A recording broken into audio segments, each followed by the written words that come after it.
વિષ્ણુ ભગવાન નહોતા. દક્ષ કહે કાંઈ વાંધો નહીં, ન હોય તો કાંઈ જવા દો, વિષ્ણુ ભગવાન. શિવજી હતા. પછી બધાથી રહેવાનું નહીં એટલે કીધું એની હાટું તો હવન કર્યો હતો કે લે તો મોટું સ્થાપન કર્યું છે કે નહીં, એને ન તેડાવવા માટે યજ્ઞ કર્યો છે.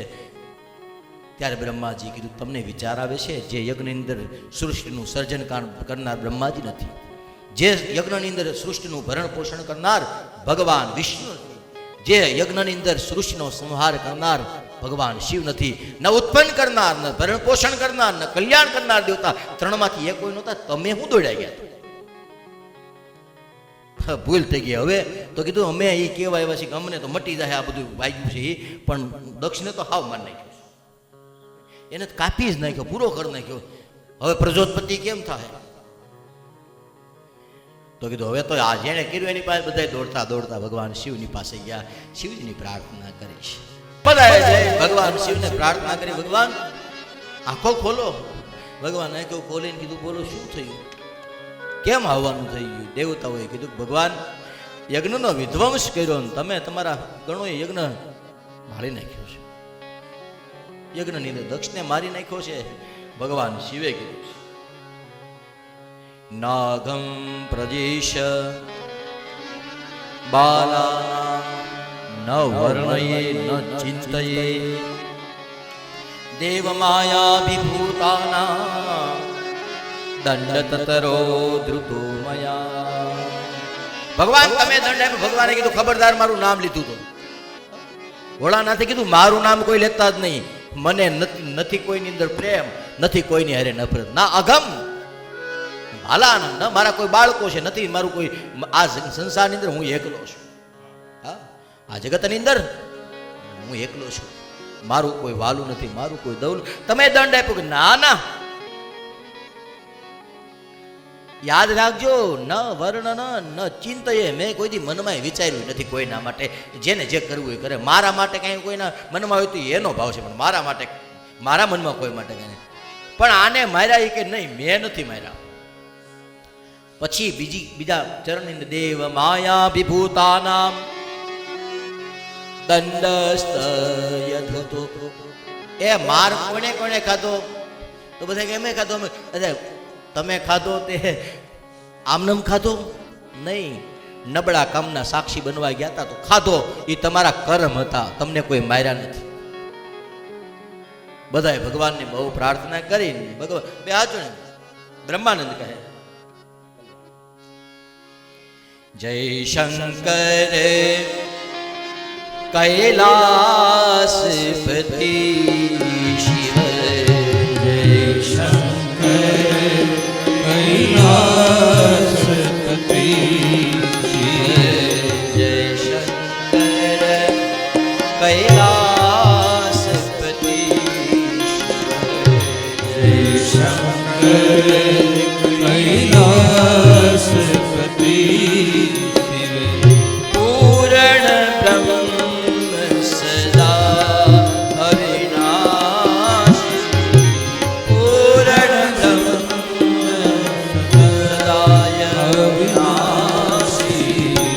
યમ શંકર કૈલાસપતિ શંકર કૈલાસપતિ. જ્યાં સુધી ભગવાનની સ્તુતિ હાલે ત્યાં સુધી ખાલી ઓમ નમઃ શિવાય, ઓમ નમઃ શિવાય બોલો. નીકળ્યા છીએ તો નાગેશ્વરને મળતું જોવાય. લગ્નની કંકોત્રીઓ લઈને નીકળ્યા પછી ગામમાં હગાન ગામ આવે એટલે મળતે જ દેવાય. જેનું જ્યાં નામ આવે એને મળતું જવાય, એને વંદન કરતા જવાય. સંસ્કૃત અને શ્લોક અને વેદના મંત્રની અંદર ક્યાંક ભૂલ થાય, ક્ષતિ થાય, પણ કીર્તન એ ભાવ છે. માણસના ભાવની અંદર ક્યારેય કોઈ પણ પ્રકારની ભૂલ માણસ કરતો નથી. અંગ વિભૂતિ કલે રૂંઢ માલા, અંગ વિભૂતિ કલે રૂંઢ માલા, અંગ વિભૂતિ કલે રૂંઢ માલા, અંગ વિભૂતિ કલે રૂંઢ માલા, શીશ જટા જન કંદ વિલાસી, જય શંકર કૈલાસપતિ શંકર કૈલાસપતિ હરિ બોલ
શૂળ પહેરે મૃગ છાલા શૂળ સંગ ગિરિજા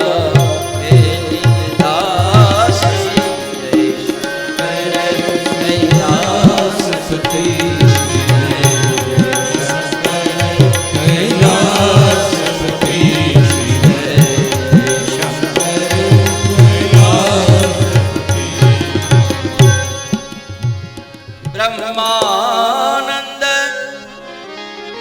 કરો કરુણા પ્રભુ બ્રહ્માનંદ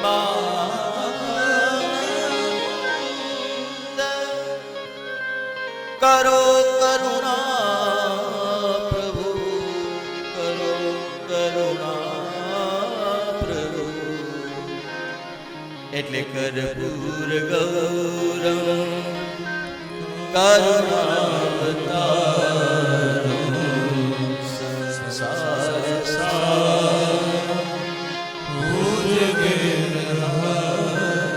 અવતાર છે. એટલા માટે કોઈ સાહિત્યકારે લખ્યું કે જેની આંખે કરુણા છોડી, સાંભળો, જેની આંખો ધોળી ફક છે, જેના ખૂણા કોઈ દી ભીના નથી થતા, જેની આંખમાં ક્યાંય જળ નથી, સૂકી ભટ પડી છે, ક્યાંય કરુણાનું બિંદુ નથી, જેની કિંમત, જેની આંખે કરુણા છોડી એની કિંમત ફૂટી કોડી. જેની આંખે કરુણા છોડી એની કિંમત નહીં નકો.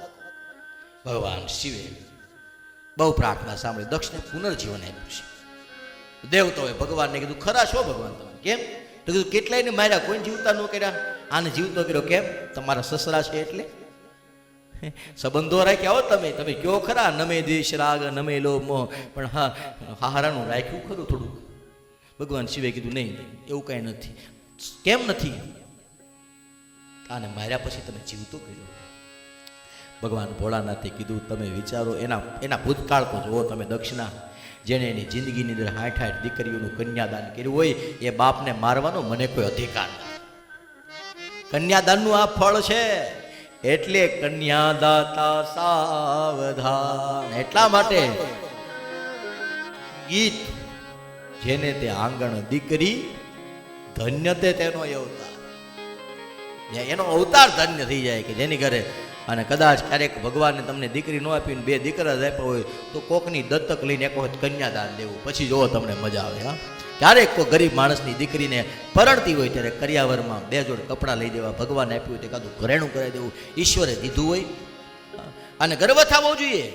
હા, પાછું એને આમ ગૌરવ આપણે થાય છે ઘણા. અત્યારે તો કેટલા બધા તમારી પાસે તમારા સમાજને ભગવાને આપ્યું છે, એમાં ઘણું ભગવાન તમારા સમાજ પાસે માર્ગે વપરાવે છે.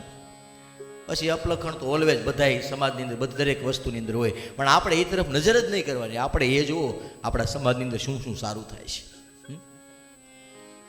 આપણા સમાજની અંદર જે સારું થાય છે એ વાતનું આપણે ગૌરવ લઈએ. હા, આપણે હંમેશા એની જ ઓળખાણ દઈએ છીએ જે સારો છે. આપણે કદી એમ કીધું મારો ભાઈ તો મારો ફલાણો મારો આ શેર બજારનું કરે છે, જુગારનું કરે છે, હા બધું નબળા કામ કરતા કોઈ દી સિંચા ઉલટાનું મેળો હોય તો આપણે આડાવડા થઈ જાય. હંમેશા ઓળખાણમાં આપણે સારાનો જ ઉપયોગ કરીએ છીએ. એમ જીવનની અંદર આદર્શ પણ સારાનો જ રાખો. કોણ કેટલા રૂપિયાવાળું કોણ બંગલાવાળું છે એનું જોવો, સંસ્કારી કોણ છે. સંપત્તિ નહીં, સંસ્કાર જરૂરી છે. આ દેશનો એક કવિ કાગ, મજાદરના કવિ કાગ મુંબઈમાં ગયા અને મુંબઈની અંદર એક બંગલાની અંદર જ્યાં એનો ભાઈબંધ રહેતો તેને ગોતતા ગોતતા ગયા, પણ સમય પરિવર્તન થઈ ગયેલો અને પરિવર્તન સમય થઈ ગયો હતો ને એનો ભાઈબંધ હતો એ થોડોક ધંધામાં નુકસાન કરી એટલે એના બંગલા બધું વેચાઈ ગયું હતું ને એક ચાલીમાં એક નાની અમથી ઓવડીમાં એ ભાઈબંધ એનો રહેશે આખા પરિવાર સાથે. કવિ કાગ બધાને પૂછતા એને રૂમે ગયા ને રૂમે જ્યાં જઈને જોયું ત્યાં તો અચરજ પામ્યું. ઓહો, આવું હોય? વરહદી પહેલા તો આને ધોમ સાહેબીને અત્યારે એક રૂમ એમાંય હમાતા નથી, આવી પરિસ્થિતિ થઈ. અરે આના કરમ કેવા છે. કવિ કાગ પાણી પીધું, પાણી પીને આમ ઊભા થયા. નકર કવિ કાગ મુંબઈમાં જાય એટલે જેટલા દી રોકાય એટલા દિવસે એના દોસ્તારની એના મિત્રની ઘેર રોકાતા, એના ભાઈબંધની ઘેર રોકાતા. એટલે કવિ કાગે પેલા ભાઈબંધની પત્નીને કીધું કાંઈ નહીં, મારો ભાઈ નથી ઘરે, હવે મારે જવું છે, બીજા 2-3 કામ છે, પછી અવાય ન અવાય એટલે યાદી આપી દેજો હું આવ્યો હતો એમ. તો કીધું તમે રોકાવ પણ મારે 1-2 જગ્યાએ કે કાંઈ વાંધો નહીં, તમારે જવું હોય તો કાગ બાપુ કાંઈ વાંધો નથી, પણ યાદ રાખજો એક વાત તમને કહું. શું?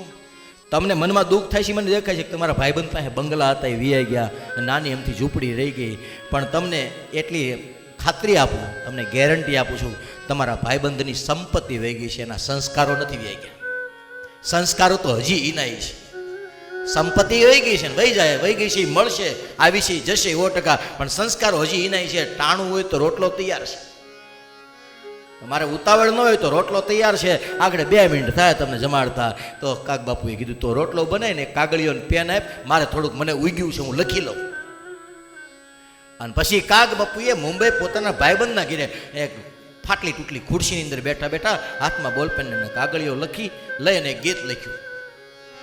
એ જી તારા આંગણિયા એ પૂછીને જો કોઈ આવે રે, આવકારો મીઠો આપજે રે,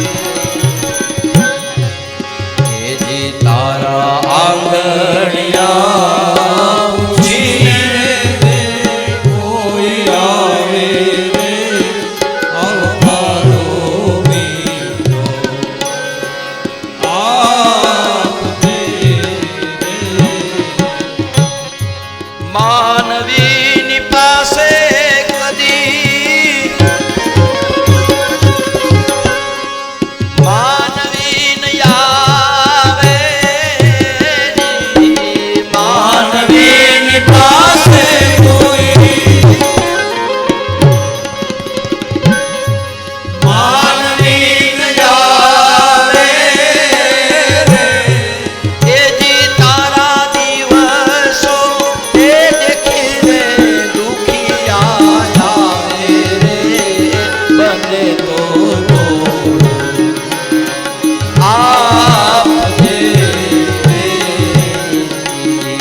એ જી તારા કાને સંકટ કોઈ સંભળાવે રે, બને તો